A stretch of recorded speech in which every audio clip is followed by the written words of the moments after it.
Gabriela, anakku sayang. Bagian 14.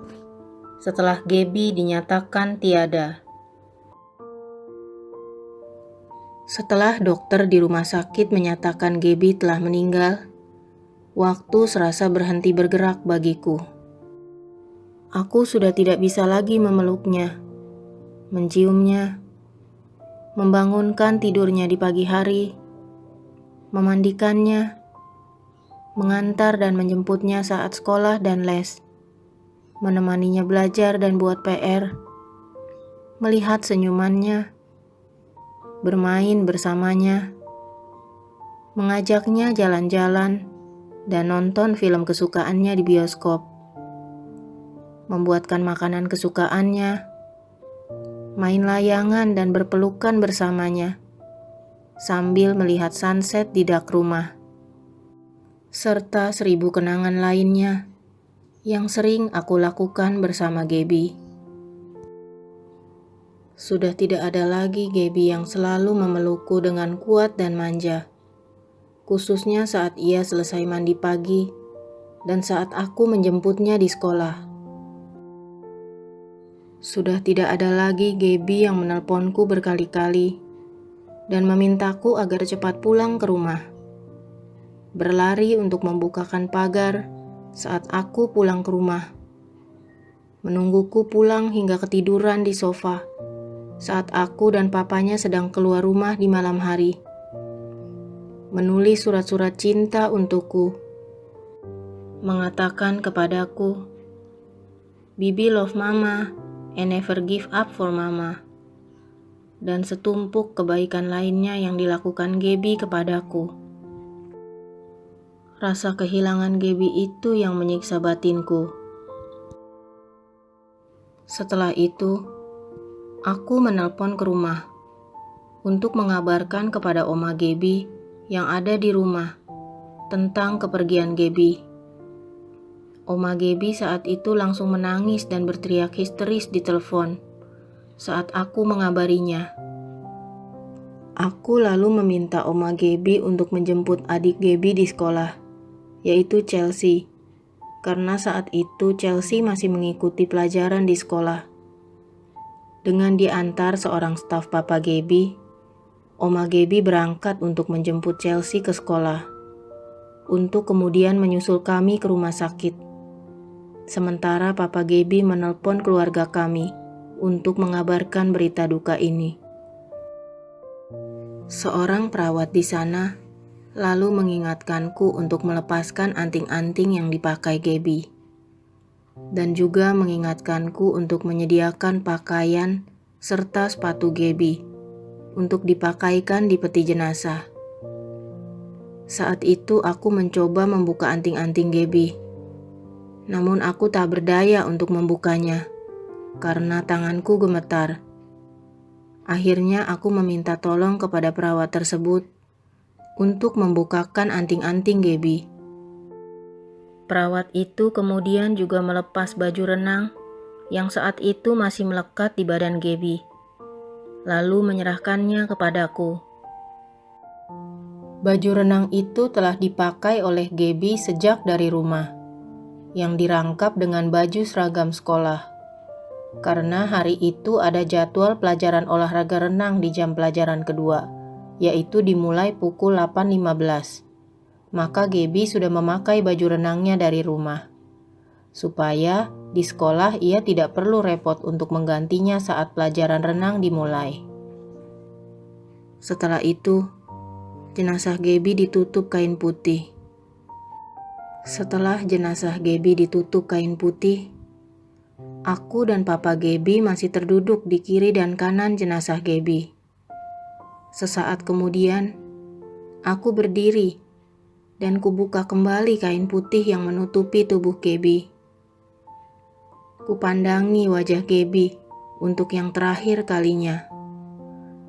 Sedih rasanya melihat anak yang kusayangi pergi secara mendadak, meninggalkanku untuk selamanya. Aku pun mengabadikan kenangan terakhir itu. Kelak, bila nanti aku sedang mengalami sakratul maut, aku ingin memandang dan memeluk foto itu, sambil berharap bisa berjumpa kembali dengan Gaby di kehidupan setelah kematian. Tidak lama kemudian, petugas rumah sakit memindahkan jenazah Gaby ke ruang jenazah. Ada 2 orang mami yang datang beberapa menit setelah aku memberitahu kabar duka cita itu. Yang satu adalah maminya teman sekelas Gaby, dan yang satunya lagi adalah maminya teman sekelas Chelsea. Ditemani oleh maminya teman sekelas Chelsea, aku mencari pakaian dan sepatu untuk Gaby di mall yang terletak di seberang rumah sakit itu. Sementara papa Gaby menemani jenazah Gaby di ruang jenazah.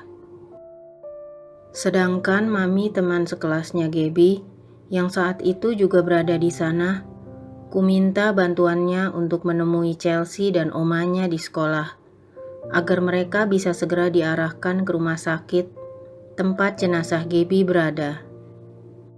Setelah aku mendapatkan dress dan sepatu buat Gaby untuk ia pakai di peti jenazah, kami kembali ke ruang jenazah. Chelsea sudah ada di ruang jenazah itu saat aku kembali. Dia menangis kejar dan bilang kepadaku, "Ma, Dede mau Cece Gaby. Dede mau sama Cece. Dede sayang Cece." Sebelumnya, saat kami belum kembali dari mall, Chelsea sempat melihat jenazah Gaby bersama kedua omanya, om dan juga tantenya, saat mereka tiba di ruang jenazah. Mengantar jenazah Gaby untuk divisum luar. Setelah Gaby dipindahkan ke ruang jenazah, pihak rumah sakit memberitahukan kepada kami bahwa mereka tidak bisa mengeluarkan surat keterangan kematian karena mereka bilang Gaby meninggalnya tidak wajar. Jadi, yang bisa mengeluarkan surat keterangan kematian adalah dokter forensik dari rumah sakit yang akan diarahkan oleh pihak kepolisian. Kami lalu dibantu oleh pihak rumah sakit untuk menghubungi pihak kepolisian. Selama di ruang jenazah itu, mulai berdatangan mami-mami dari teman sekelas Gaby dan beberapa orang dari pihak sekolah. Setelah polisi tiba, kami dan jenazah Gaby langsung diarahkan untuk dibawa ke rumah sakit rujukan dari kepolisian dengan menggunakan mobil jenazah. Sementara itu, salah satu perwakilan dari keluarga kami, yaitu paman Gaby, diminta untuk membuat laporan kasus kematian Gaby ke kantor polisi. Saat menaiki mobil jenazah, aku dan papa Gaby memilih untuk duduk di belakang supaya bisa lebih dekat dengan jenazah anak kami. Di dalam perjalanan yang cukup lama itu, sekitar 2 jam, kami berdua merenungi nasib kami yang telah kehilangan buah hati tercinta, di mana jenazahnya terbaring di hadapan kami dengan ditutupi kain putih. Saat itu, pikiran kami berdua benar-benar ngeblank. Dan kami benar-benar merasa senasib sepenanggungan. Sama-sama kehilangan anak yang selama ini benar-benar kami sayangi. Yang kelahirannya 8 tahun yang lalu, begitu kami nantikan. Tanpa terasa, akhirnya kami tiba di rumah sakit rujukan dari kepolisian tersebut. Hari sudah mulai sore, sekitar pukul 16.30. Jenazah Gaby lalu dicek dan dilakukan visum luar jenazah. Saat itu kami tidak mengizinkan jenazah Gaby untuk diotopsi, sebab kami tidak tega. Setelah dokter forensik selesai melakukan visum luar jenazah Gaby, sekitar pukul 17.45 waktu Indonesia Barat, kami membawa jenazah Gaby bergegas menuju ke rumah duka. Kami tiba di rumah duka sekitar pukul 19.45 waktu Indonesia Barat. Di rumah duka itu sudah ada beberapa tamu dan famili kami yang datang, termasuk Chelsea dan omanya. Jenazah Gaby kemudian disimpan sebentar di lemari pendingin, sambil menunggu antrian pemandian jenazah. Sambil menunggu antrian untuk memandikan jenazah Gaby, administrasi rumah duka menjelaskan kepada kami paket-paket yang ditawarkan untuk dipilih. Memandikan jenazah Gaby. Sekitar 45 menit kemudian, tiba giliran Gaby untuk dimandikan. Aku meminta izin kepada petugas untuk ikut memandikan jenazah Gaby bersama Papa Gaby. Aku meyakini bahwa saat itu arwah Gaby masih berada di sekitar jenazahnya. Dan Gaby pasti lebih suka kalau mama dan papanya yang memandikan jenazahnya. Biasanya, setiap sehabis les renang privat di kolam renang komplek dekat rumah kami, aku selalu memandikan Gaby di kamar mandi sekitar kolam itu. Bahkan di pagi hari itu pun, sebelum berangkat ke sekolah, aku masih memandikannya seperti biasanya. Aku tidak pernah menyangka bahwa itu adalah kesempatan terakhirku untuk memandikan Gaby dalam keadaan masih hidup, sehat, dan penuh semangat. Saat membasuh rambut Gaby dengan sabun, aku berkata, "Bi, mandi yang bersih ya, biar cantik, kan mau ketemu sama Tuhan Yesus." Setelah selesai memandikan Gaby, dan pakaian sudah melekat di badannya dengan rapi, aku mencium pipi cabinya sekali lagi. Pipi yang selama 8 tahun lebih sering ku kecup. Gaby, walaupun mama sudah gak bisa cium bibi lagi sekarang, tapi mama gak akan pernah lupa kenangan saat mama mencium pipi bibi. Mulai dari bayi, sampai saat terakhir mama drop bibi di sekolah. Sesaat setelah bibi bilang, "Ma, cium dulu." Sekali lagi aku mengucapkan doa aku percaya, Bapa kami, Salam Maria, dan kemuliaan, sambil memeluknya. Sebelum akhirnya Gaby diletakkan ke dalam peti jenazah. Dari dalam tempat pemandian, kami mendorong peti jenazah itu memasuki ruangan rumah duka. Hari sudah semakin larut. Beberapa tamu, teman lingkungan, dan famili yang sudah hadir sejak sebelum jenazah Gaby dimandikan bergegas mendekati peti jenazah Gaby. Setelah berbincang beberapa saat dengan kami, para tamu berpamitan pulang. Sebab waktu saat itu sudah cukup malam, sekitar pukul 22.30. Anehnya, aku sama sekali tidak merasa lapar, walaupun hari itu dari pagi aku belum makan apa-apa. Tadinya aku berniat menunggu jenazah Gaby. Namun aku harus pulang dulu ke rumah, karena ada barang-barang Gaby yang harus kuambil. Sementara Chelsea dan omanya juga harus diantar pulang ke rumah untuk beristirahat. Dengan diantar paman Gaby, kami pulang ke rumah. Sementara papa Gaby standby di rumah duka. Aku berjanji akan kembali lagi setelah mengambil barang-barang Gaby di rumah. Sepanjang perjalanan pulang ke rumah, Chelsea muntah-muntah. Mungkin dia syok dengan kejadian di hari itu, dan dia terlalu lelah dengan itu semua. Kasihan Chelsea. Dia telah kehilangan sosok Cece yang periang dan sosok Cece yang selama ini menjadi teladannya. Aku mengumpulkan barang-barang Gaby. Sekitar pukul 23.30, kami tiba di rumah. Chelsea dan omanya bersiap untuk istirahat. Aku mengantar Chelsea ke kamar. Setelah ia berbaring di tempat tidurku, aku beranjak menuju lemari. Kubuka pintu lemari itu, dan kutatap amplop surat yang tadi pagi belum sempat kubaca. Jantungku mendadak berdebar-debar. Aku mengambil surat itu dengan perasaan hancur, sedih, dan perasaan campur aduk yang tak bisa kulukiskan dengan kata-kata. Kupandang tulisan yang tertera di bagian depan amplop yang tadi pagi sempat kubaca. Tertulis, Love, Gaby. Meskipun kata-katanya masih tetap sama, sungguh berbeda rasanya makna dari kata-kata itu bagiku.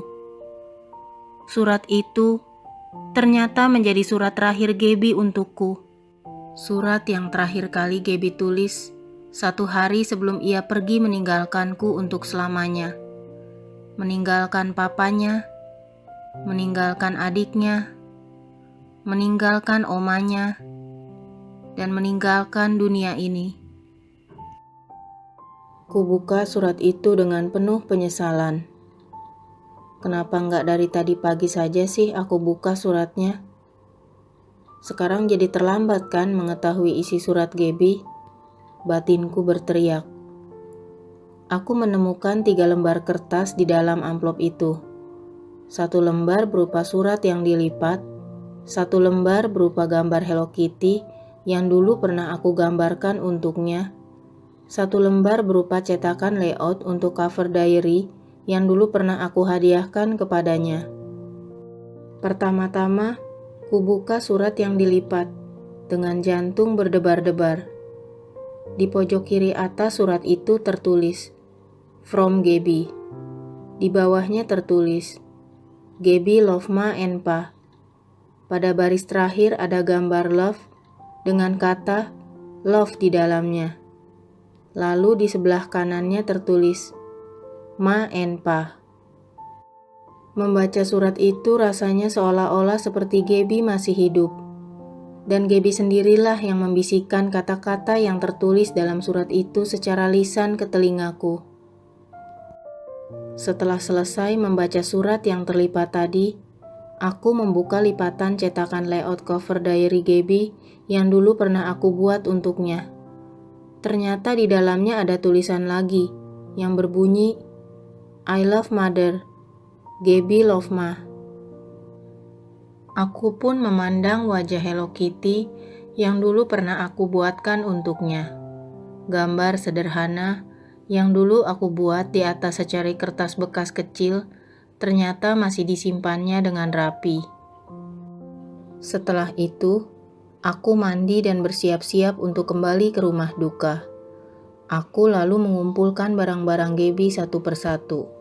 Mulai dari foto close up terbaru Gaby yang akan diletakkan di depan peti jenazahnya, boneka teddy bear kesayangan Gaby yang saat itu masih terbaring di ranjangnya, virtual award Gaby, baju renang Gaby yang seharusnya dia pakai keesokan harinya untuk les renang, baju kesayangannya, bando kesayangannya, gelang hasil kreasinya, jam tangan Hello Kitty yang dulu kuberikan sebagai hadiah ulang tahunnya yang ke-7 tahun, dan mainan kesayangannya, yaitu congklak dan monopoli. Memandang congklak milik Gaby yang berwarna hijau, mengingatkanku tentang kenangan kami saat bermain congklak. Kami biasanya bermain congklak di kamar tidurku. Kami pernah bermain congklak dan membuat ketentuan bahwa yang kalah akan dicoret mukanya pakai bedak. Dan waktu itu muka Gaby penuh coretan bedak, akibat kalah terus main congklak bersamaku. Sayangnya muka lucu Gaby yang saat itu penuh coretan bedak tidak kuabadikan. Yang membuat aku menyesal adalah kenangan beberapa minggu sebelum kejadian tenggelam itu, di mana Gaby kembali mengajakku bermain congklak bersama. Saat itu sudah cukup malam, dan aku sudah ngantuk berat. Gaby dengan bersemangat terus mengajakku bermain congklak. Bahkan congklaknya sudah disetting 77 pada setiap lubangnya. Jadi sudah siap untuk dimainkan. Sayang sekali aku menolak permintaan Gaby dan berkata kepadanya, mainnya besok aja Bi, udah malam. Mama udah ngantuk, bobo aja yuk.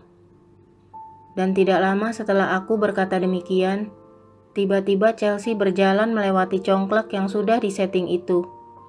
Dan tanpa sengaja, congklaknya ketendang. Walhasil semua biji congklaknya berhamburan di lantai. Gaby sangat kecewa dan berkata, "Mama sih nggak sayang Bibi. Bibi nggak mau main congklak lagi sama Mama." Dan sejak saat itu, Gaby tidak pernah mengajakku bermain congklak lagi, sampai peristiwa naas itu terjadi. Kalau monopoli, biasanya kami memainkannya di kantor. Sebab kalau monopoli tidak seru dimainkan berdua saja. Sementara Chelsea masih belum mengerti kalau diajak bermain monopoli. Jadi monopoli itu dibawa ke kantor dan kami bermain bersama stafku di saat tidak ada pembeli yang datang. Terakhir kali kami bermain monopoli, kami memainkannya berempat. Aku, Gaby, dan 2 orang stafku. Saat tengah bermain, tiba-tiba ada pembeli datang. Jadi permainannya tertunda. Supaya next time tidak usah dari awal lagi kalau mau dilanjutkan, maka monopolinya diberi catatan untuk properti masing-masing. Saat aku hendak memasukkan monopoli itu ke dalam peti jenazah, aku memeriksa isi dalam kotak monopoli itu.